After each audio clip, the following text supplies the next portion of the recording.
United States of America and to the republic for which it stands, one nation, under God, indivisible, with liberty and justice for all. Okay, thank you. All right, before we adopt the agenda, I'd like to call on Dr. Mannon.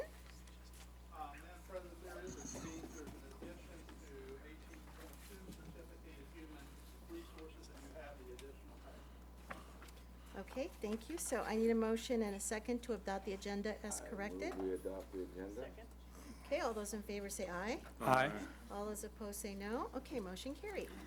Thank you. Okay, we have no report of closed session.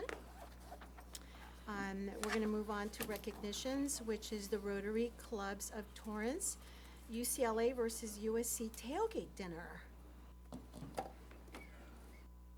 Yay. Good evening, everyone. Go Bruins. Fight on. This year, we are going to have our 7th annual UCLA USC tailgate event. This year, it will be a dinner. It will be on Wednesday, November 16th, from 6 to 10. We will have the mascots, the cheerleaders, the bands, and Traveler. In attendance. Good. We will have speakers from both UCLA and USC, and we tried this year to make it an evening event so that people were not time constrained having to go back to work. Hopefully, we can have a greater bidding on some of our silent auction items, our live auction items. Will be a great event. I know the school board is going to be purchasing a table. I got the tickets, so you are all invited, everyone in the audience and in TV land. Again, that is when the proceeds are going to support the Fort Torrance High School's athletic programs and bands. So again, Wednesday evening from 6 to 10, November 16th at the Torrance Marriott. Go Bruins. Thank you. All right, so we're going to go ahead and move on to staff presentations and information. I'd like to call on the report from the Torrance Ed Foundation, Susan Swinburne. Hi, Susan. Hello, good evening. I've got quite a bit of news to share with you this evening. First of all, we had the Skechers Peer-to-Peer Friendship Walk yesterday, and first and foremost, I want to thank everyone who supported the Torrance Education Foundation teams, which of course are Torrance Unified School District teams. Just to remind everyone and inform anyone who might not know, the way this works is our supporters sign up to register for a team. All of our schools in the district have one or more teams, and each $30 registration fee goes to Skechers. At the end, Skechers makes a composite gift of very sizable amount to Torrance Education Foundation, based in large part upon how many walkers participated. And what we do is return those $30 registrations as an aggregate gift to each of the schools that the walkers came from. So I want to take this moment to put a special shout out to Hickory Elementary, which raised more than 300 walkers this year, which was tremendous. And I do believe it's the first time that has ever happened from one school. So they will receive a very generous gift back from Torrance Ed Foundation and Skechers. I don't have the date for next year's walk yet, but keep your October calendar open. It'll be probably the second to last Sunday in October. I'd like to make a couple of announcements about our South Bay Enrichment Academy, and I've asked Denise Mandel, whom most of you know, to join me here this evening. Denise has been the intrepid and tremendously talented administrator of South Bay Enrichment Academy since 2010. And her role with the foundation has just expanded to be business administrator of our organization as well. And I should also say Chris Scheck, who's been with us as an academic advisor for quite a long time, His role has been expanded to be academic director of South Bay Enrichment Academy.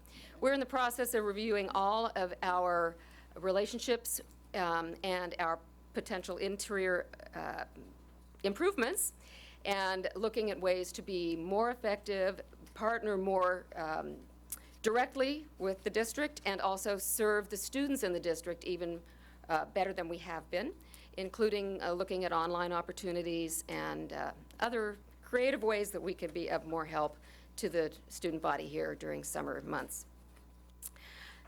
Thank you. Thank you, Denise. Thank you. Thank you, Chris. Finally, I'd like to ask Chad Mayberry, who I know many of you know, to join me because he is on our board as vice president and also the chair of our STEM Initiative Grants Committee. We have the third annual round of STEM grants. We've just made final conclusion about the applications, and I'm happy to report that the growth this year in STEM grant applications and approved grants by the foundation has been grown tremendously. Last year we had 33 funded programs and gave $25,500. This year we have 44, and we're giving away $39,500. The announcement of the individual winners will be made tomorrow, but I wanted to ask Chad to share a little bit about the process and how well we're doing. Thank you. Thank you. Thank you. Yeah, actually, I think it's 48 this year, so not that we're counting. But, and then one quick add to the Skechers Walk with the Ed Foundation is we make most of the foundations actually take a big part of that registration fee, and we make a very conscientious decision that we want it to go back and empower the schools and give them an opportunity for a simple and very effective fundraiser for their program. So we give that all back, which is not, I think we are the only foundation that does that. So this grant program, the STEM Initiative Grant, started 3 years ago. And so I just passed around just a kind of a quick overview. This is our third year of doing it. It's grown quite a bit in the 3 years. We had a couple kind of core tenets when I started this. We wanted this to be very specific STEM-related programs. We actually got together a team of teachers and administrators to pick 5 programs. We now have 7 programs. Those programs are a family STEM night that we fund, a robotics, science Olympiad, math counts, after-school engineering club, cyber patriots, and as well as Hour of Code was new this year.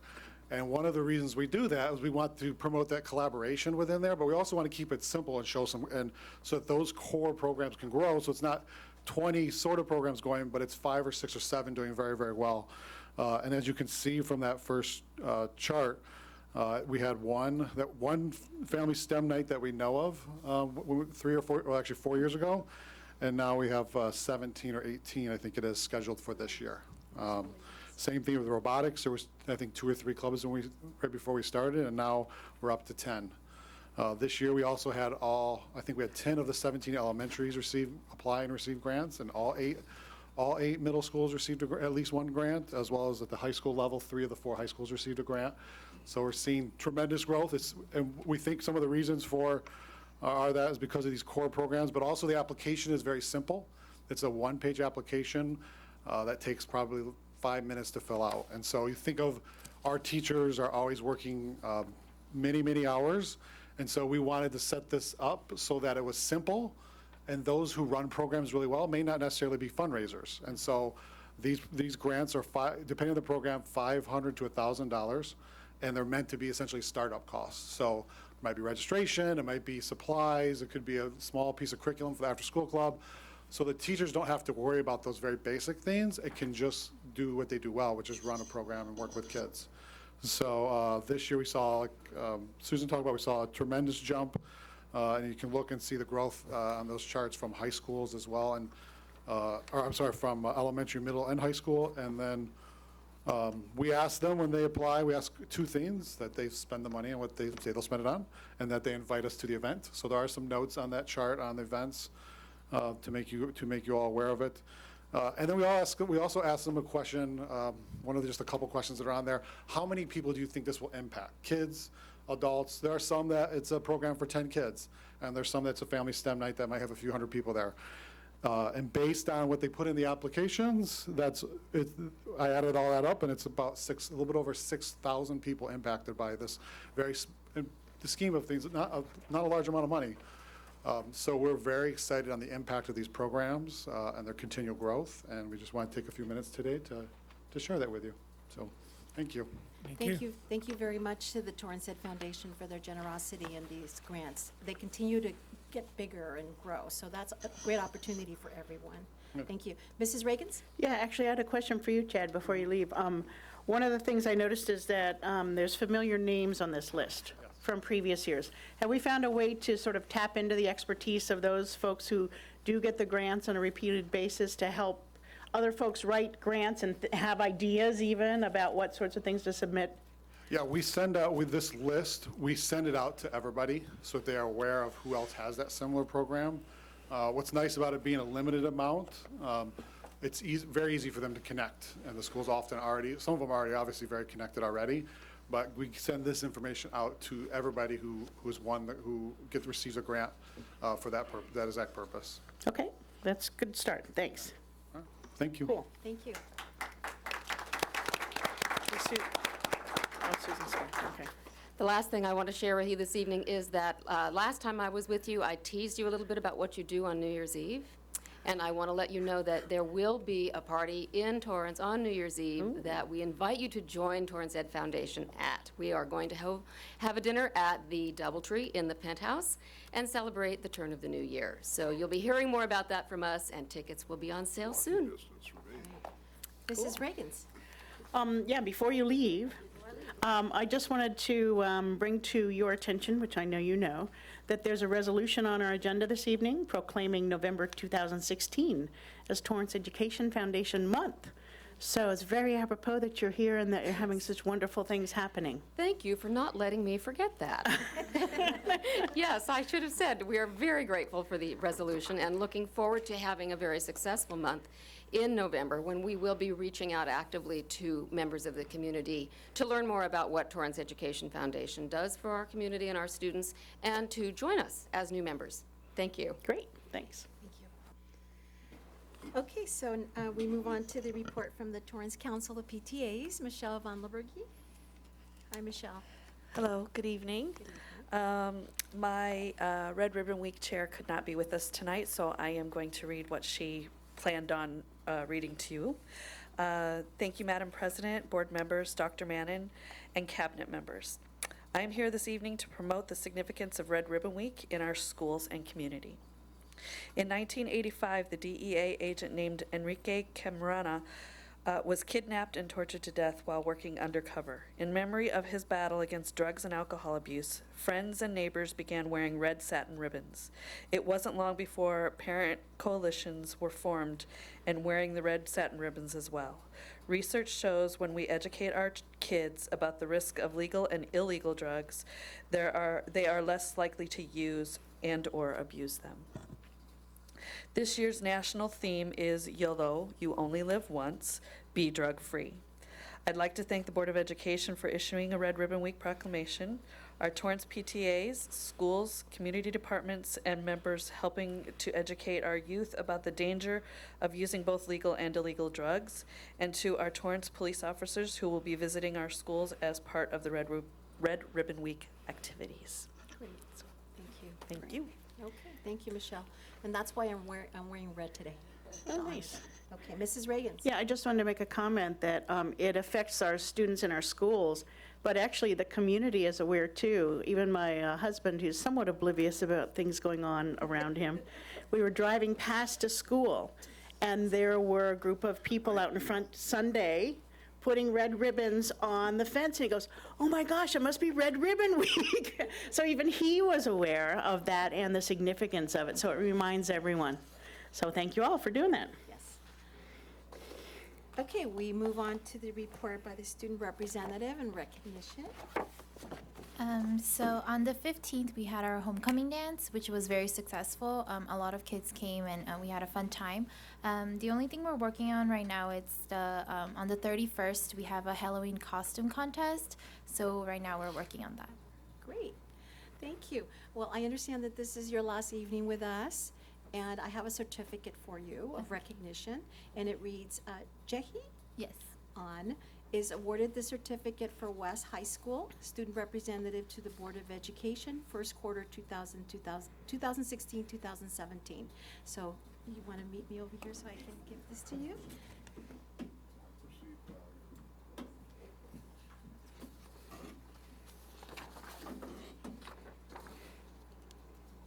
Will there be a photo? Yeah, there's usually a, oh, here she is. Congratulations. And you also get to take this one. Ooh. That's the best.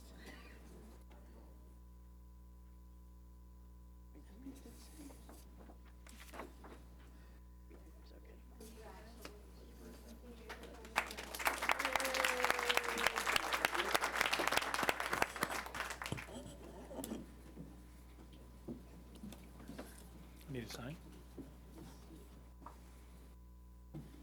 Okay, next we have our good news student presentations.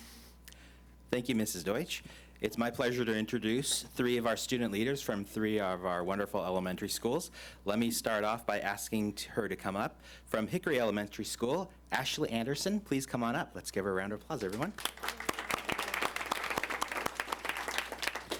Ashley is joined by her principal, Mrs. Schumacher, and if you'd like to introduce your parents, you're welcome to do that too, Ashley. Please tell us what's happening at Hickory.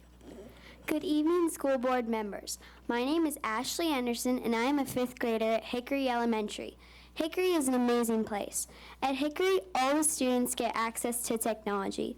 We have Chromebooks, iPads, and even a computer lab where once or twice a week each class gets to go to. At Hickory, we do a lot of Achieve 3000 and ST Math because many of the classes have their own Chromebook cart. We also have a great library. Once a week, each student gets to check out a book. We have fictional and non-fictional books, so it's great for younger and older kids. Our school has a very active student council. In order to be in student council, the candidates petition to run, campaign and give a speech in front of the school, and then the school votes for whoever they choose. I am currently president of the student council. I have gone to Hickory since kindergarten. I love Hickory. At Hickory, there's a place in the sun for everyone. Thank you. You're welcome.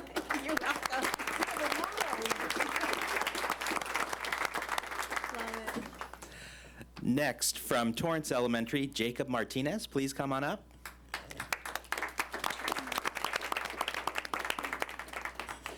Jacob is joined by his principal, Dr. Joseph. He has something to share with you. All right. That's great. Oh, love to get it. Thank you, sir. Thank you. Thank you. Thank you.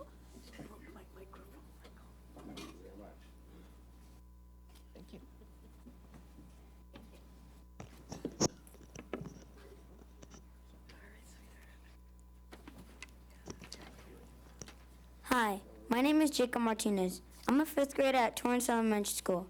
Let me tell you a typical day for a 5th grader in room 40. We start each day out reading our chapter book. It's cool because we not only read it, but we listen to the story because our teacher has the CDs for it. Our first book was Gary Soto's Off and Running, about 5th grade students' elections. It was pretty funny. We just finished Roald Dahl's The Witches, which is really wacky. Those witches could probably give Harry Potter a run for his money. Then we usually write in our journal. Our teacher comes up with something to do with the day of the week, like Talk About Tuesday, or Technology Thursday, or Freaky Friday. You get the idea. After that, we do math, and then it's recess time, my favorite part. Then we work on our Chromebooks and practice our keyboard skills. Then on to Achieve 3000, which is a cool program where we can all read the same article, but it's written for each one of us at the level we're most comfortable reading. One of my favorite articles is about shipwrecks. As you can tell, we read a lot. Our school participates in the Accelerated Reader program. You can read, take a quiz, and earn points. The more points, the higher your level, and you earn certificates and prizes. Something else we do in 5th grade is STEM projects. STEM means science, technology, engineering, and math. It's a mouthful. We figure things out in class like how to make a paper airplane fly farther, or how to build a tube roller coaster. Stuff like that. It's the best part of science. We also have a 5th grade after-school STEM club too. When I was in 4th grade, boy, I could hardly wait to be in 5th grade so I could be a part of it.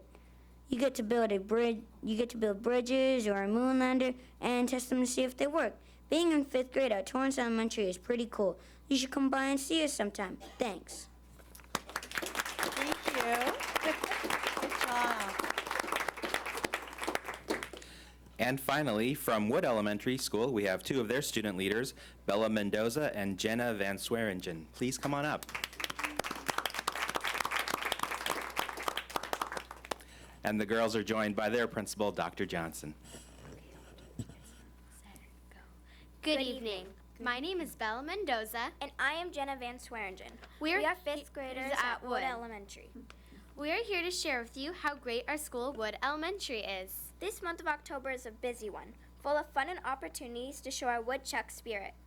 We started our school year with a new principal, Dr. Johnson. We are super excited to have her, and already she fits right into our little school with a heart. Dr. Johnson, along with Miss Tyler and Miss Tucker, have helped us to form our new Leadership Council. This is for the 3rd through 5th graders that are interested in helping our school plan activities, as well as show how much we care about the community. One of our first school-wide ways we are showing we care is our Pennies for Patients campaign. Students are given a small box to keep at home. Our family can then put in pennies or any loose change to put in the box. After a few weeks of collecting, we combined all the money collected from student families and donated that to children with cancer. This is a cause near and dear to our hearts because our best friend Jensen had leukemia right before she started school at Wood. Something new for us at Wood is the Los Angeles County Museum of Art Partnership. The LACMA program is a 2-year partnership with docents coming to teach students. Teachers will also receive professional development in the art program. Yesterday, students, teachers, and friends from the Wood community participated in the Skechers Walk. The walk was a peer-to-peer walk, a total of 3.5 miles. We raised money to support programs that help students with special needs in education. The week of October 24th, the students at Wood will be participating in Red Ribbon Week. All Woodchuck students will pledge to be drug-free. We as students will be participating in activities that teach us drug awareness and health. And we'll show our community we are serious about our pledge by tying red ribbons to the fence of our school. The biggest night of the year for our school will be our 7th annual Harvest Festival on October 28th. We have it at school, and the PTA works to transform our school into an awesome fall extravaganza. There will be a carnival-style game booths, crafts, face painting, tattoos, and harvest-themed photos. There will also be performances, dancing, and yummy food.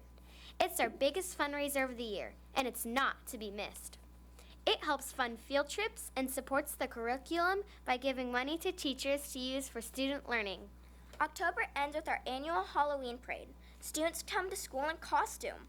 The Leadership Council walks each class around the playground to show off their costume while Halloween music adds to the fun.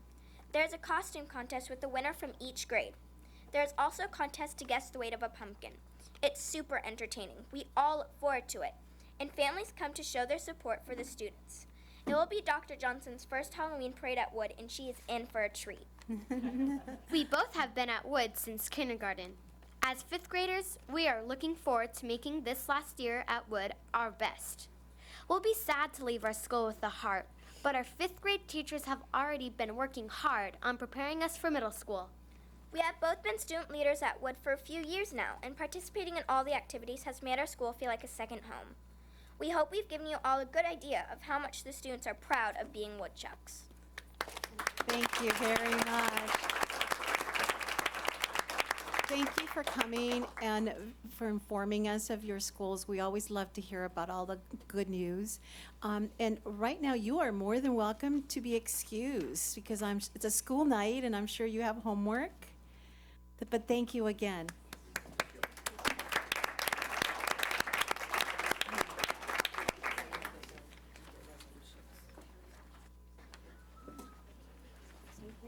Thank you.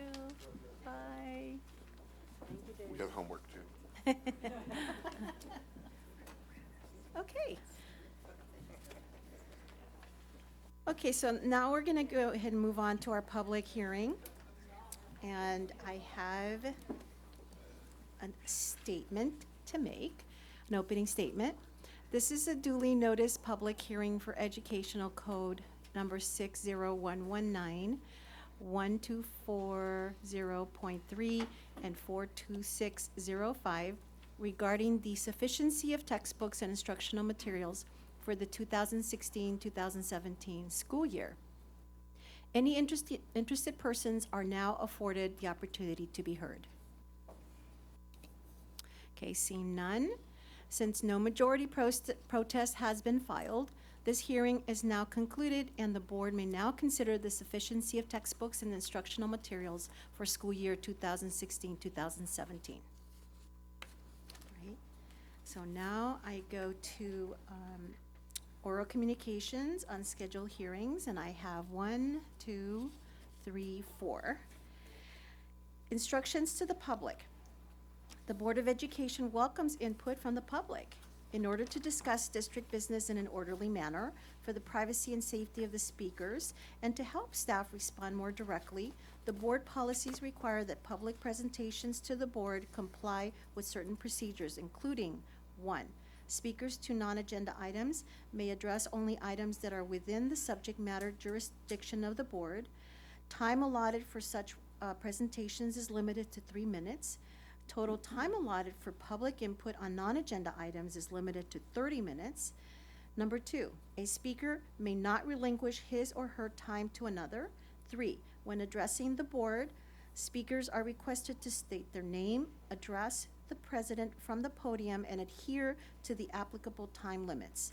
4, complaints against employees or students will normally be heard in closed session, and the district's complaint procedure should be followed before discussion with the board. The board may remove disruptive individuals and order the room cleared if necessary. Any person who willfully disturbs any public school meeting is guilty of a misdemeanor. Okay, my first card I have, name is Travis Benson. Mr. Benson? Hello. Hi.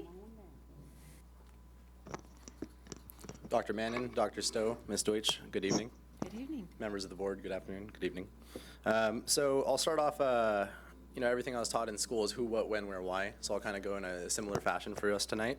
So who am I? I'm Travis Benson. I attended K through 12 here in Torrance. I currently am a store manager for Starbucks within Torrance. More specifically, I am our district community leader, trying to orchestrate community events within Starbucks' scope of Torrance. So the why am I here? So Starbucks has always been a company that is performance driven through the lens of humanity. That's one of our mantras. That's kind of where we fall back on. Thank you. More specifically, within the past few years, we've been seeking to really help out young people become job ready and develop skills to continue on a path of opportunity and education. Where we typically see this, we see this in inner city schools. We typically do community service events oriented around the month of April, and we go either out to Compton or up into the city of Los Angeles, where there's a very prevalent need. And we do school beautifications, or we do school supply drives or backpack drives. We try and really use our scale for good, in a sense, for the communities in which we operate. And that kind of brings me to Torrance. Being a Torrance resident my whole life and attending Torrance schools, and having worked now for the past 6 years in the city of Torrance, I've seen a disconnect between Starbucks' mantra of wanting to better the communities and really not being able to better our local communities. There may not be as much of a prevalent need, from an outside perspective when we look at a city like Torrance that has such a great education system already, but there is still a need, and I think it's an untapped need at that. And I think that this newly appointed position to me this year, I really wanted to kind of get back into my local community, which is Torrance, and which is the TUSD and the Torrance kind of education circle that we have here. How we typically do this, again, we've done school beautifications leading up to the start of the school year. One aspect, sorry, just to kind of detract, is that this is our hourly partners that are doing this. So this is a labor investment by them, essentially.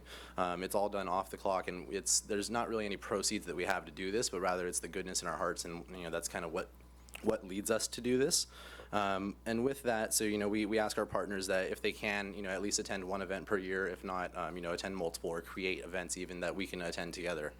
So again, typically we've done this school beautifications. We have also done toy drives for community centers in Los Angeles. This year, we're also partnering with Pacific Skies Aviation at the Torrance Airport as part of their toy drive to help kind of raise awareness for it using, again, our Scale for Good. This brings me down to the what and the when for TUSD, and that's why essentially I come here. I'm looking for a facet, or I'm looking for somewhere we can potentially talk to, or that I can talk to, that we can help orchestrate an event in which we use, potentially 60 or more partners at a time commitment and come down and hopefully do something to help better the system that we have here in TUSD. So I've got a question. So how would your organization participate in this program? So you're just asking for volunteers, or? Yeah. So typically, we plan our business out very far in advance. But with that too, we allow for certain aspects like this to arise, and we have a website as well, an internal website for our partners in which they can find community-oriented events, or like I said, create events as well. And that raises awareness for other partners then within the area, and also a lot of word of mouth from partner to partner at our stores.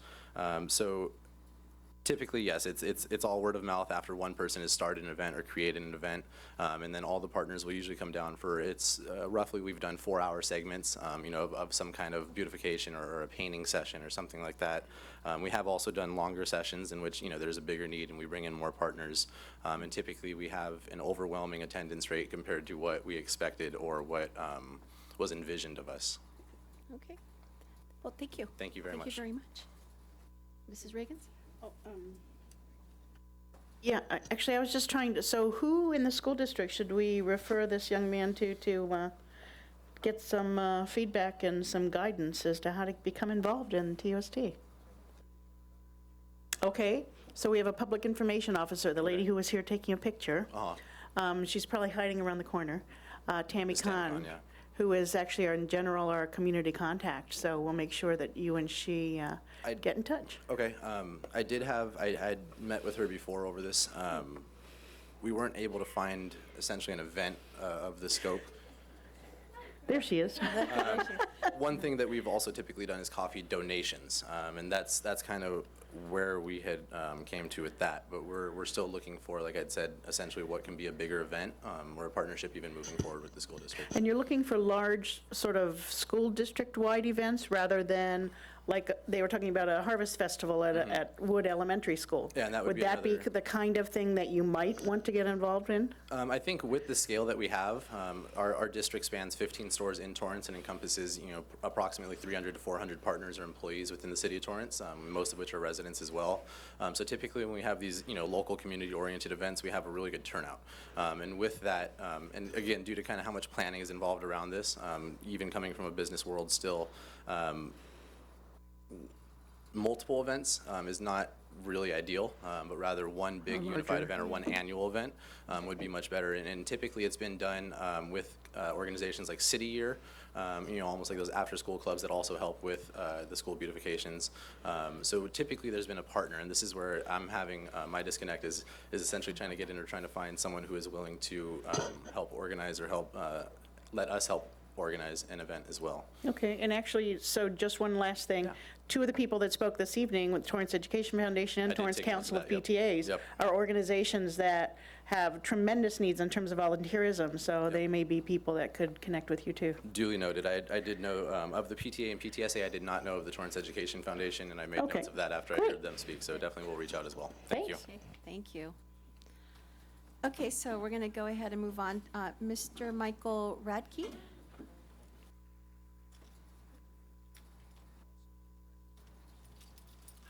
Hello. Hello, Madam President, members of the board and audience. Before I begin, I wonder if it's okay if I just give you guys a little bit of my handout. Pass Absolutely. that around. Yes. Yeah. Kids can do it, but like. Thank you. What I've just handed out to you now, first of all, let me start off. My name is Michael Radke. I'm with Behavioral Health Services Incorporated. I'm a prevention outreach specialist. My office is based in Gardena, but we do have offices here in Torrance, one in Gardena and one in Hollywood. However, my office serves the cities of Lomita and Torrance. What you have in front of you now is the flyer for our Parents Summit 2016. It's going to happen on November 1st at 186 Street School Elementary. This essentially is an outreach piece.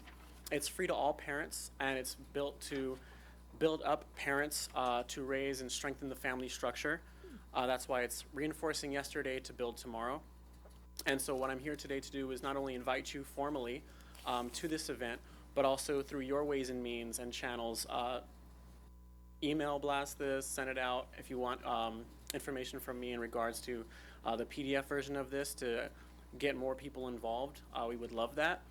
And we're going to be serving breakfast. Lunch will be free. We're also going to be having a resource fair. And a little bit more about what we do is Behavioral Health Services works in drug treatment and prevention. I don't know if you guys have heard of the RX Take-Back, prescription drugs take-back that Torrance PD had just did on Saturday, the 22nd. We were actually the partner with that along with Torrance Memorial. And we had a great turnout. We ended up with about 33 boxes completely filled with taken back, unused, expired, otherwise prescription and over-the-counter drugs. Personally, I think we had a great turnout. As far as this event goes, it's the first one of its kind that our office is doing, and we are trying to make it an annual event. We're really excited for it. We hope to see as much turnout as possible from not only dignitaries such as yourselves, but also from audience members, concerned parents, anyone who has supervision of children. Because we do know, as we were talking about, it's a good way to kick off Red Ribbon Week. It's right before the election. We will have a lot of great information. Because I am receiving funds from the county, I can't tell you how I'm going to be voting on things, but we will have a lot of great information in regards to a lot of the issues that are coming up on November 8th. If you guys don't have any questions for me, then I thank you for your time. Where are your offices located? So my office, from where myself and my team is located, is on 15519 Crenshaw Boulevard. It's right next to El Camino College. The one that's in Torrance, it's in Old Torrance. BHS NCADD is right next to La Capillas. But they serve the beach cities. We also have one that's in Hollywood that serves Hollywood. Okay. I also have a business card if you would like. If you want to just leave, that would be great. I'll just leave it on the corner. Mrs. Reagan? Yeah, I did have a question. You kind of addressed it. So you are funded by LA County Department of Public Health? Right, we get our money trickled down through SAPC. So we are government contracted employees. Okay. Dr. Dugal? Just to add, BHS also has programs at some of our middle schools through Jen Harris, the drug prevention programs that they do with students. They do 12-week programs with a few of our middle schools already as well. Okay, great. Yes, thank you for adding that. It's through like Project Toys, we call it Drug Skill Dreams. Currently we're at Jefferson, Hull, Cassimer, working on getting to many more schools as well. And this week, myself, I will be traveling through Torrance, Gardena, Lomita, talking with principals and seeing if it's with their permission, of course, to get these emails out to parents, or if not that, then the handout as well, because we can get as many copies of these flyers as you need. Great. Thanks. Great. Thank you very much. Thank you. Okay. We're going to go ahead and move on to Ms. Maria Olmedo.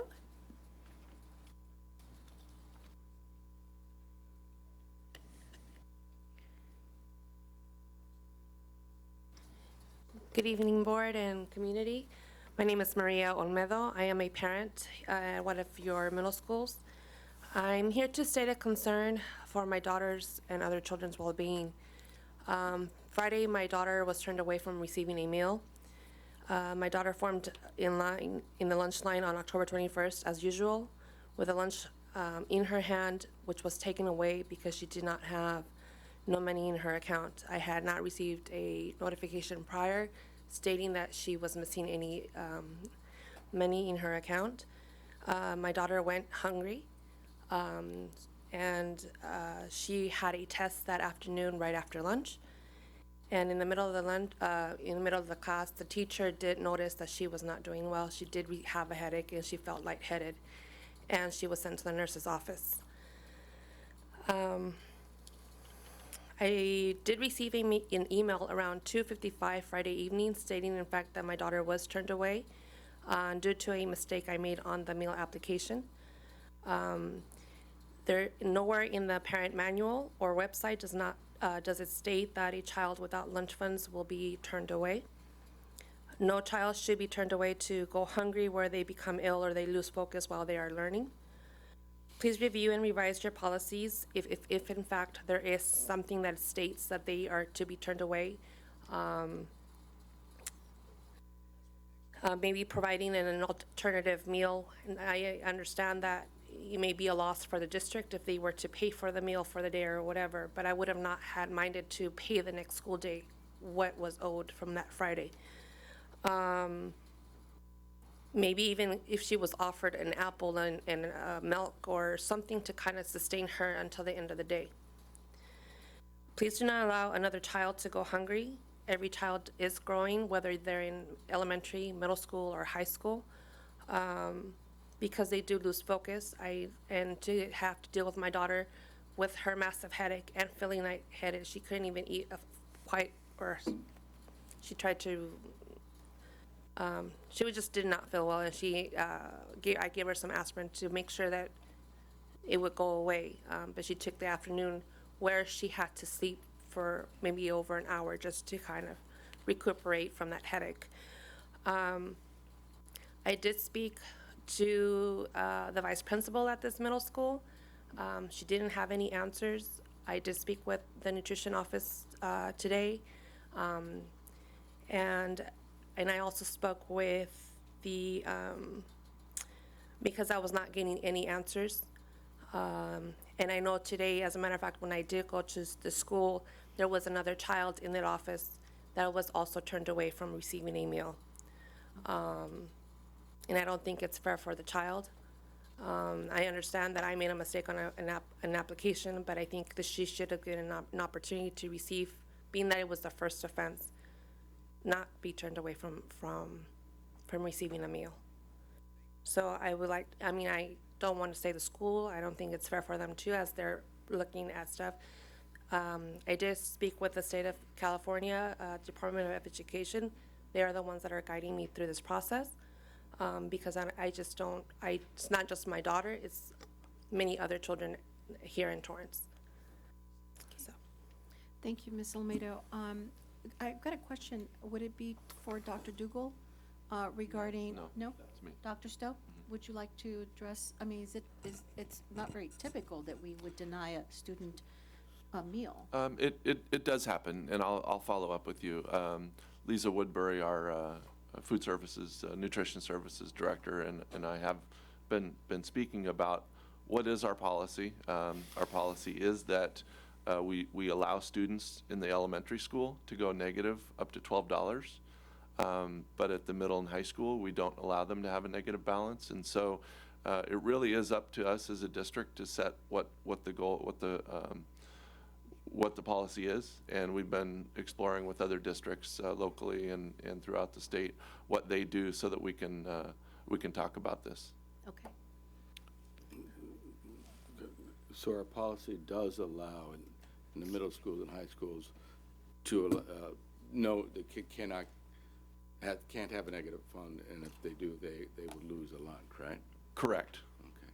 So now we have to go back. So we're going to go back and talk about this. And see. We're going to look at our policy. We're going to look at how it's communicated to parents of what the policy is, and it's something that I had a conversation with her today and asked about.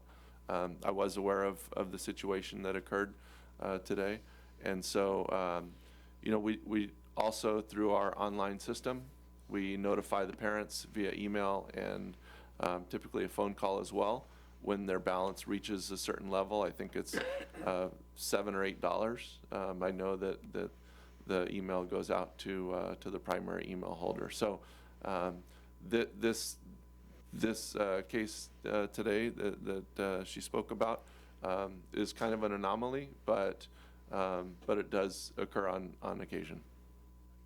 I mean, I do have a letter that was sent out to the parents, and in none of that information was stated on here that the child, whether it's in middle school or in high school, they will be turned away. Right. Well, Dr. Stowe will follow up with. Okay. Right. May I ask you, do you have email? I Just do. out of curiosity, As 'cause I not do. everybody I did receive an email through the Titan School. As a matter of fact, 2 weeks ago, and I had a hard time trying to log into the system, And then once I was able to get into the system, it required a student ID, which I didn't have for my daughter, and so I had to go through the process of getting it. So I did apply for it, but I didn't receive that she was not eligible anymore this morning. So. After the fact. After the fact. Thank you very much. Mrs. Reagans? Well, and actually, that was my question, is it seems like it might be a larger question for you in particular, that it was the application process that was problematic for you that created the situation. So I don't know if we have any feedback loop for that, if we know when applications are filed, if there are issues with them, and/or can assist parents when that does happen. I have no idea, honestly.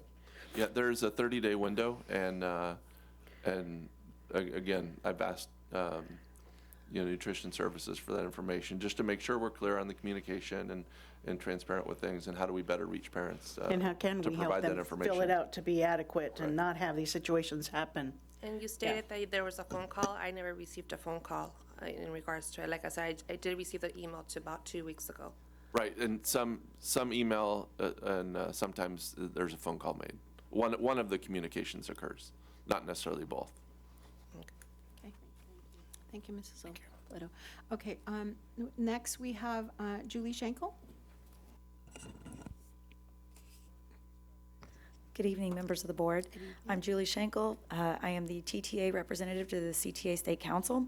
And I'd like to start tonight by thanking you again for supporting our kids by passing a resolution in honor of, in favor of Prop 55.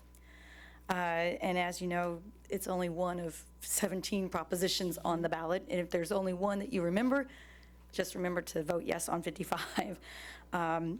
Passing Prop 55 is imperative for our local classrooms because we would start laying off in the spring with millions of dollars in cuts. And so as a token of our thanks for your support for us, we're going to present you with these buttons tonight because we want you to visibly show your support in the waning days of the campaign. Thank you. Thank you. Okay. Pass these down. Thanks. Thanks. Yes, thank you, Julie.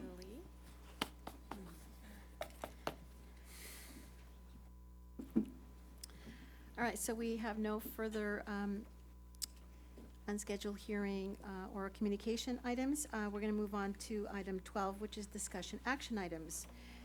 11.2, approval of proposed board policies update September 2016 revisions, first reading. Get an action for, are we going to review these?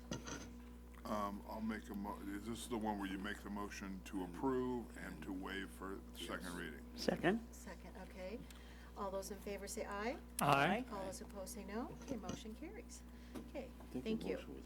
12.3, adopt resolution for textbook and instructional materials compliance and certification, provision of standards-aligned instructional materials for the 2016-2017 school year. So moved. Second. Okay. Any questions for And Dr. Crumpy? any questions for Dr. Crumpy?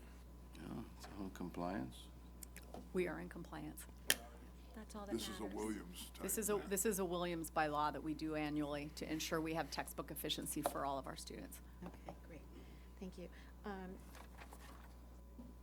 Is this an action item or we vote on It is an this? action item. Okay.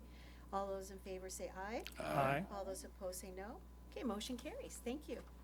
Okay, we're going to go ahead and move on to 12.4, which is adopt the resolution number AS-04-16/17 of the Board of Education of the Torrance Unified School District authorizing the issuance and sale of not to exceed $46,300,000 aggregate principal amount of Measure T bonds of Torrance Unified School District by negotiated sale pursuant to a bond purchase agreement prescribing the terms of sale, approving the form of and authorizing the execution and delivery of a bond purchase agreement and a continuing disclosure certificate, approving the form of and authorizing the distribution of an official statement for the bonds and authorizing the execution of necessary certificates and related actions.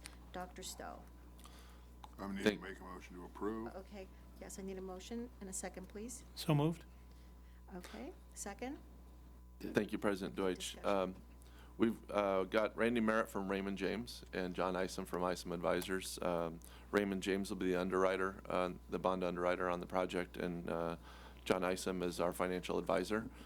One note, the summary of this item does say George K. Baum. The actual bond underwriter is Raymond James, and that correction will be noted in the minutes. But they are here if you have any questions regarding the resolution and the sale of Measure T bonds. Mr. Steffen? I think, so after this sale, what do we have left in Measure T?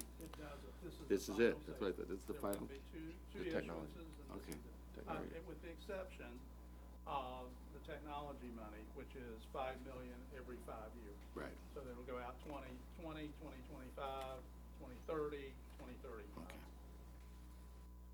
Okay. But those are all short-term bonds. Okay. Any other questions? Okay, all those in favor say aye. Aye. All those opposed say no. Okay, motion carries. Thank you. Okay, we're going to go ahead and move on to 12.5, adopt resolution number AS-05-16/17 of the Board of Education of the Torrance Unified School District authorizing the issuance and sale of not to exceed $15 million aggregate in principal amount of Measure U bonds of Torrance Unified School District by negotiated sale pursuant to a bond purchase agreement prescribing the terms of sale, approving the form of and authorizing the execution and delivery of a bond purchase agreement and a continuing disclosure certificate, approving the form of and authorizing the distribution of an official statement for the bonds, and authorizing the execution of necessary certificates and related actions. Can I have a first and a second? A motion? So moved. Okay. Okay. Any discussion? Dr. Stowe? This does expend all the Measure U bonds, the $15 million. So again, Raymond James will be the bond underwriter on this project. Okay. Mr. Wormers? So that's all of it then? Yes. Y and Z, T and U, except for the technology part? Correct. And remember, we had planned 2 issuances for T and U, with the exception of the technology money. So this is the second issuance. So this is what sucked me into this little hobby, and we're finally done with it, so. You're correct. All right, good to hear. We'll get little tombstones encased in plexiglass. There you go, not a bad idea. I like those. Okay, so any other discussion? All those in favor say aye. Aye. Aye. All those opposed say no. Okay, motion carries, yes. Pretty impressive. God, how many years ago was it? It was 2000. 2009. 2009. Thank you. Good night, gentlemen. When we passed the bond, it was 2008? Yeah, 8. I was saying it's 8, so that's 8 years. Okay, so now we move on Got the little sign right there. to the 12.6, approved placement of gymnasiums at Kelly Mayer Middle School, Bertlin Middle School, Madrona Middle School, and Magruder Middle School. Dr. Stowe. Oh, wait, I need a first and a. I need a- So moved. Yes. Second, so Okay, moved. discussion? Whatever. Okay. Dr. Stowe. Thank you, President Deutsch, members of the board. So we've gone through a process where we've identified locations at these 4 middle schools for the gym proposals, and we'll bring those to you here and show them to you. Gone through a process with HMC, who's the architect on these projects, as well as Balfour Beatty, to identify where the most central place, the most economic place with regard to existing utilities, and worked with the principals to locate these gyms. In addition, we've had public meetings. The second week of October, we had 4 public meetings at the schools where members of the public were notified and were able to come out and speak to that. Beyond that, I've had some communication with at least one of the homeowner association representatives, sending her information just in case she heard anything from families, and I haven't heard back from her after providing her with some details. So, so to go through where the location for the gyms will be. The first one is Bertlin, and you can see that the gym there is going to be located right in the center of campus. That we felt this was the best location, again, for the existing utilities and site plan, but also with regard to infringing on any view that neighbors potentially could have. We did have quite a few neighbors from Hallison Street at the meeting, and you know, some of whom. When I look at the picture, that's to the right. It's right above. Hallison is the street at the top. It's in the front.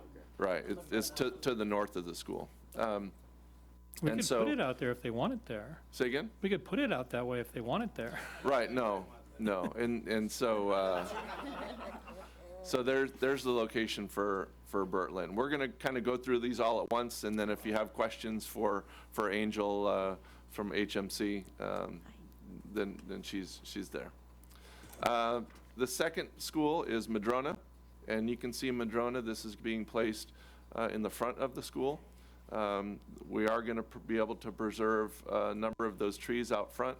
So this rendering where you see the entrance off the street it isn't necessarily what we're expecting to have. And so the preservation of those trees will block the gym visibly for some of those neighbors there on El Dorado. At Cali Mayor, there's really only one location this could go. It's right there in the middle of the campus, central to things. And so you can see that the entrance will be right off of the blacktop where students eat lunch. And then finally at Magruder Middle School, this is in the southeast corner of the field, where it will be located just on the other side of a couple of their science labs. Cool. I also want to add that it's been a very positive collaboration with each of the sites, and I want to thank the principals who are even here tonight for being very supportive. It's been positive with these guys? Yeah. Sorry, I know them personally. And I want to thank the principals also. They were all present during our meetings that we held at each of their school sites. So we appreciate the fact that they were there providing support. But these are, as Dr. Stowe indicated, the most efficient places to place these gyms. And based upon those meetings and Angel's meeting with the principals, we recommend that these are, in fact, the best positions to place these. Just a reminder, should you go ahead and approve these, then it moves into the CEQA process. So I need approval so I can then start the CEQA process. Okay, Mr. Wormers? I caught a little bit of blowback on the fact that the gym has been downsized a little bit. I'm looking actually to our principals. Do you guys get anything like that? Dr. Mann, did you hear anything other than the one I heard at Cali Mayor?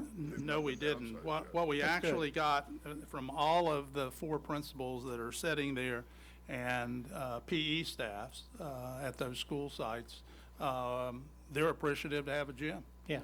And I think one of our principals said, "We're getting a gym." I believe that's Mr. Shack who said that, but I got on Facebook and a couple of emails from people saying that they wanted the bleachers, et cetera, and I argue that we can't afford it, and that's not something we really need at a middle school as much as we need a gym. So, well, we'll be bringing that back to you. So, I mean, we don't know that, I mean, it's going to be a design alternative, and it's going to be how the bids come back. It will indeed, Mr. Lee, and we'll be bringing that back to you. yeah. I was just curious if we've now actually had meetings with the public, whether it came up. I was out of town, so I missed out. But Although I will indicate to you that at two of the site meetings, and I think I do need to say this, we did indicate that the bleachers were an alternate.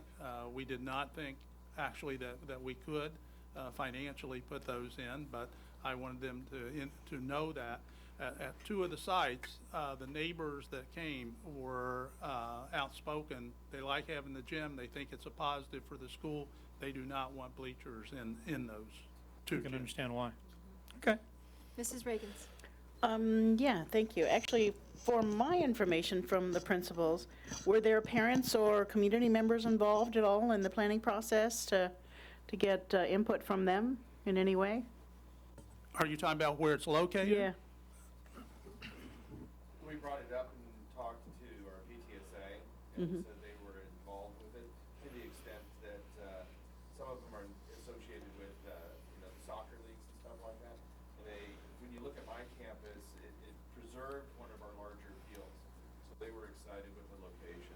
Given everything, the location of that works very well. You can see that large field on the south side or towards the bottom, that's used along with the field towards the north, which is the little kids play there. So this ended up being a positive location.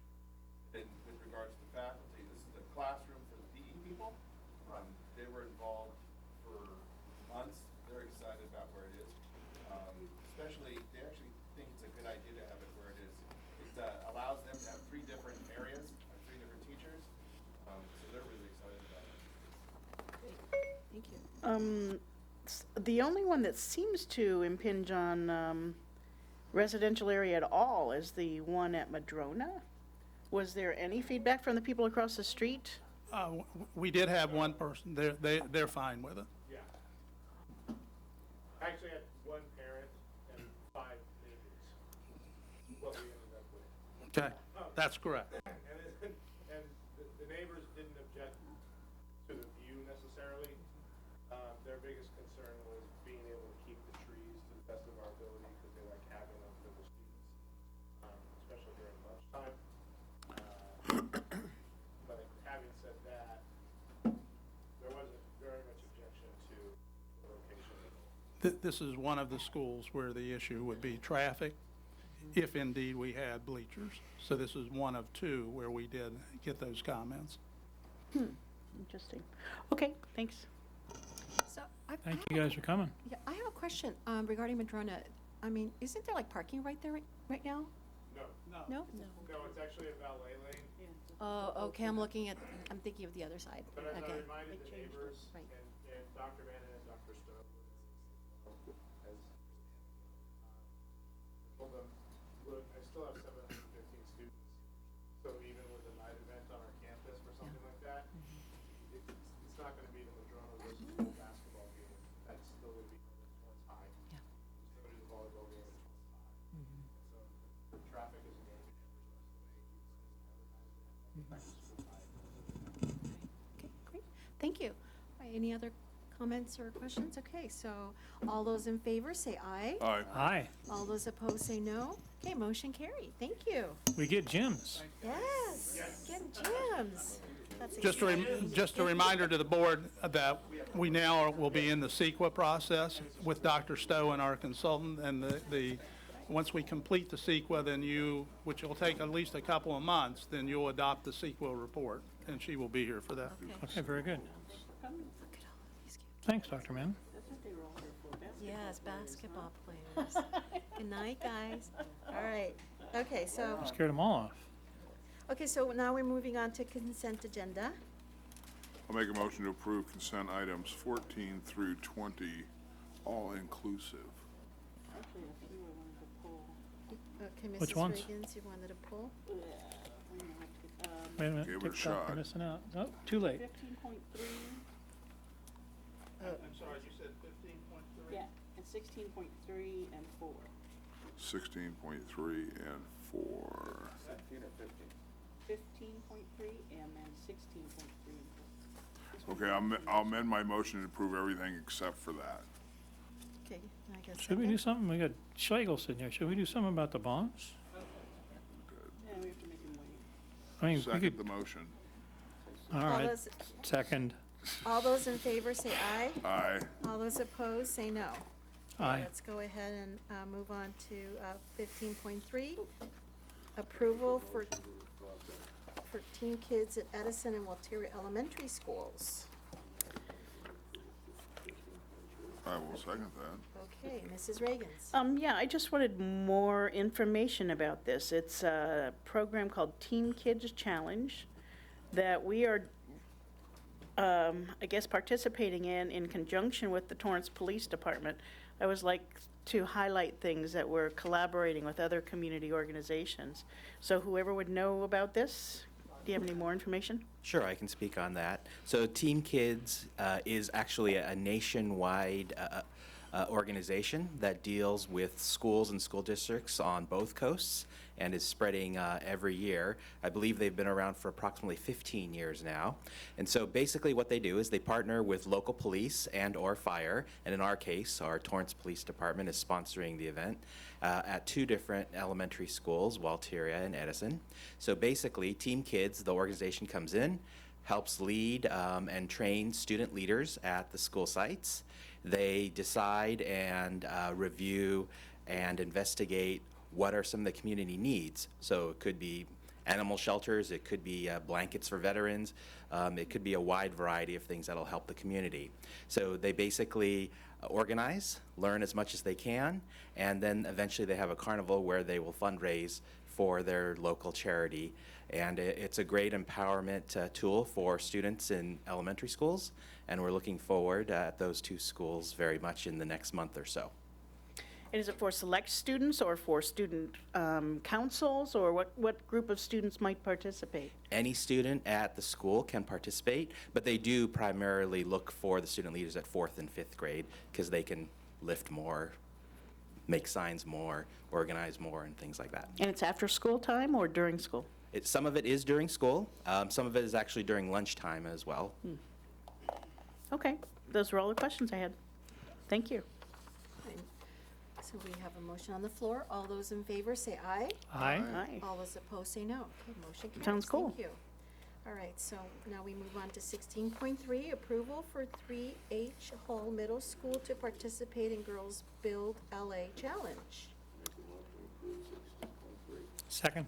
And actually, we can deal with 16.3 and .4 probably at the same time, because I think they're the same person. Second. Okay, Mrs. Reagan. But these are, again, they're just programs that are going to be happening on our school campuses and highlighting things that we're doing. The first actually has to do with young ladies and developing leadership with them. And the second has to do with some architecture and engineering sorts of things. So I just wanted to highlight those and get any more information you might have about them. Great, thank you. First program, the Girls Build LA at JH Hull. Christy Marr and her students applied for this grant and were awarded the grant. So the students will be working on creating a digital footprint on things they would like to change in the city of LA. And so they have their first meeting at USC, and then after that have a final culminating project in May. And should they win, there is a prize for the students as well as for the school site. Great. The second program at North High, these are architects that will be providing mentorships for students at North. They meet after school and during some school time as well. And all of the mentors are cleared through TUSD volunteer procedures. And the idea with these programs is to give the students exposure to a variety of things that they might want to pursue as future endeavors, or just community service, or? For the architecture program, Or it's both. for the program at North High, it's for career awareness as well as different opportunities for them to pursue. And for the Girls Build LA, it's really about building leadership along with getting that STEM education in for our students as well. That's what I thought. If I can add a little bit to the ACE. Sure. Yes. My daughter's in the ACE program at North, and she said it's the best program ever over there. So I think it was last week or a couple weeks ago, they go out on field trips. So she went to an architectural and structural engineering firm and visited, and she sends me pictures, and she talks about all the things that are exciting. This is her track for her. It's something engineering. Not quite sure yet, but every time she goes out to visit a construction site, she's been to LAX, and then they do competitions and designs. She's starting to kind of hone her interest in what what her interest is, and without this program, she would have no idea. She just knows that she wants to either destroy something or build something, Or both. or both, and design it. So. Engineering 101. Yeah. It's a great program, and I believe it was Portia Riviera who brought the program over to North. So from the parent perspective, it's awesome.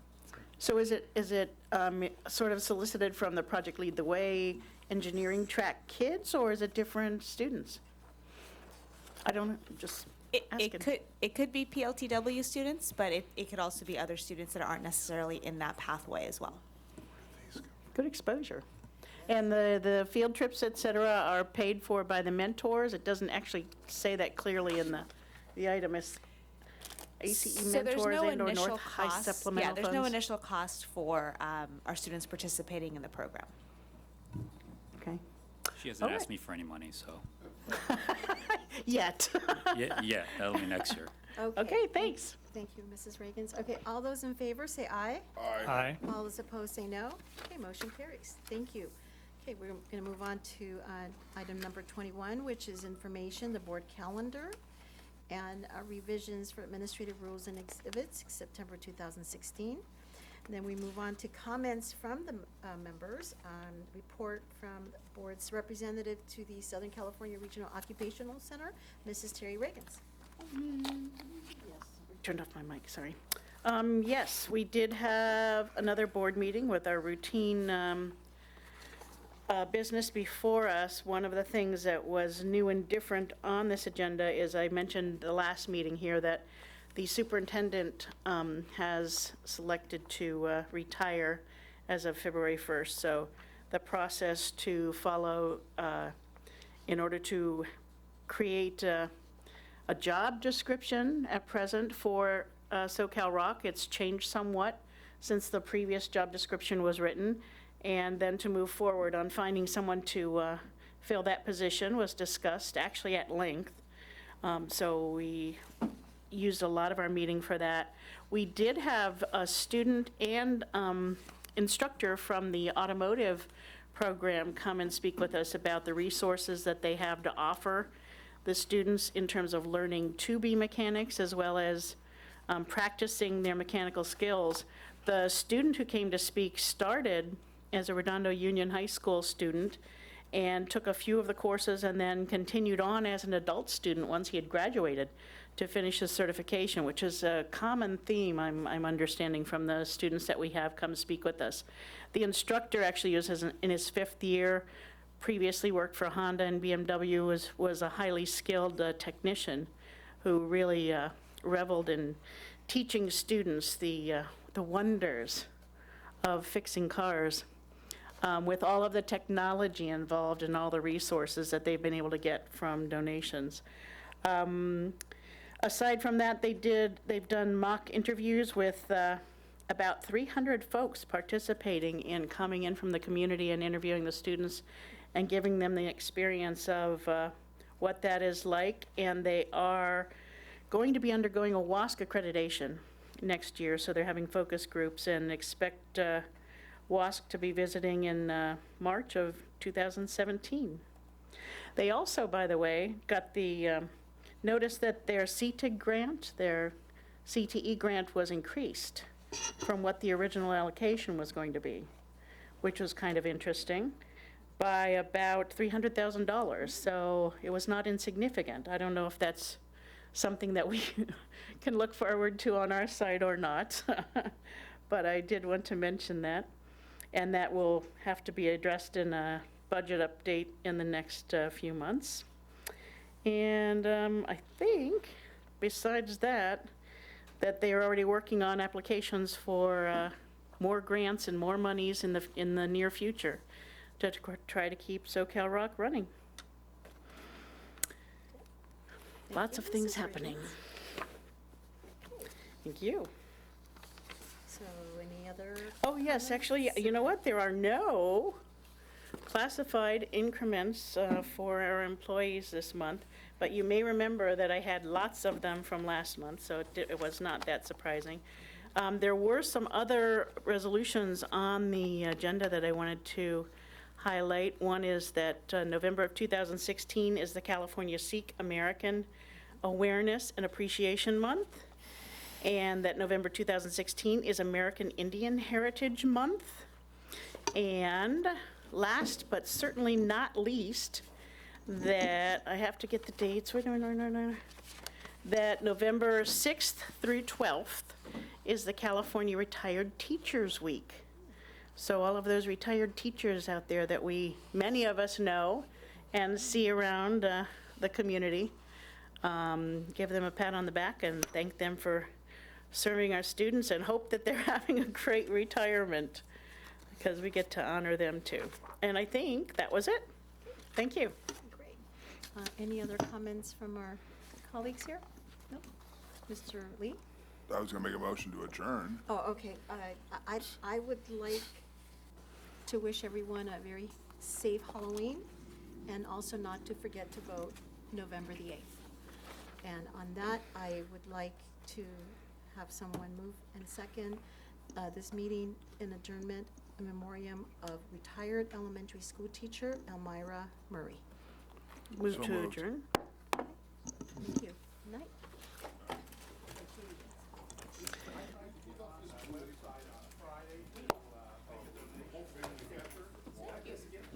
Oh, do they?